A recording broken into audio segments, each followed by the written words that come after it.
That's a difficult outfit to follow. I never thought I'd rue the decision not to wear my mankini to a business event, to be honest with you. Good morning, my name's Graeme Pittaway. I'm representing Nick Fury this morning, although you can imagine my horror when that came on my email, that image. I thought for a horrible second I would be advocating prison gimp man, to be honest, but anyway, there we go. Brought back a flood of memories. Anyway, Nick Fury. You're all sat there wondering who on earth Nick Fury is. I was 3 weeks ago, so I'll fill you in on a bit of info I got. I did a quick Google search, left me fairly confused. So I went out and got the film The Avengers, which Nick plays a very pivotal role in. And the more I liked it, the more I watched him, should I say, the more I liked it. And this is how he should look, I believe. There we go, that's a huge improvement. And he takes a call in this film. We're tasking him with saving the world from invading aliens. Spoiler alert, but in a nutshell, he succeeds. And not only does he succeed, he annihilates and completely blows up the aliens' world themselves. When he's called in by his superiors afterwards, so in the interest of universal calm, whether his riposte was a bit heavy-handed, he said, no, actually, I did it with just enough swagger and verve to put off any other alien nations happening to watching on, thinking of launching their own coup. Pretty cool, I think you'll agree.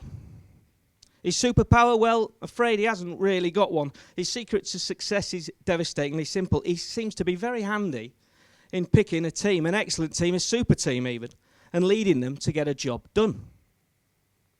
So let's just think about that skill for a minute, choosing and leading a team. And when we translate this into the business world, I know the word team can be a bit overdone and maybe sound a bit corny, and I'm not expecting everybody to run out and book an adventure weekend raft building with a load of work colleagues with a propensity to get overexcited.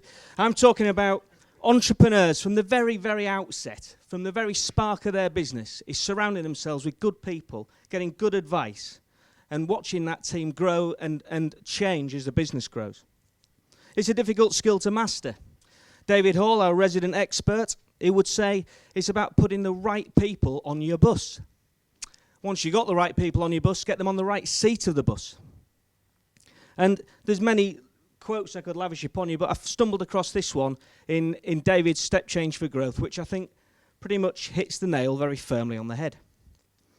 It sounds glaringly obvious as well when we look at this, but I think the successful people probably struggle for some parts of the career in getting the balance of the team right.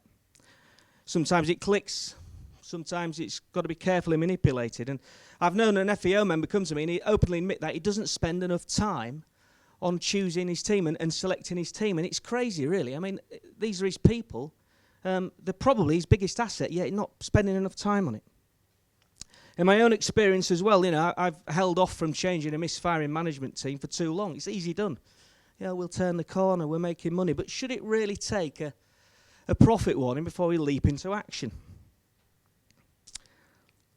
So it's about, the other thing I want to mention as well, it's not necessarily also either about overpaying people. Creating your dream team, you know, doesn't mean to say you've got to overpay them. There's plenty of other ways you can get the best out of your staff. And I think if it's handled correctly, it's definitely a case of the whole being greater than the sum of its parts. So to sum up, when you leave today, vote for Spider-Man. I don't care, I'm not really bothered really. Vote for Bruce Lee. They've all made great points and they're a good choice. But in business, I think you're going to need all of these skills and all these traits that you see today. And I hate to be the one to break it to you, probably not red hot in all of them. So why not get surrounded by good people and let them bring some of the skills to the table? So it's about people, the right people. Get them in. If you haven't got them, buy them in. If you haven't got them, pinch them from a competitor. It doesn't matter how you get them, just get the balance right. And once you've got the balance right, watch the business fly.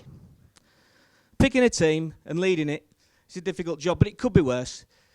You could have got that phone call asking you to save the world. And let's not forget, once you're surrounded by great people and you know how to lead them, then you really can annihilate the competition with just the right amount of swagger and verve.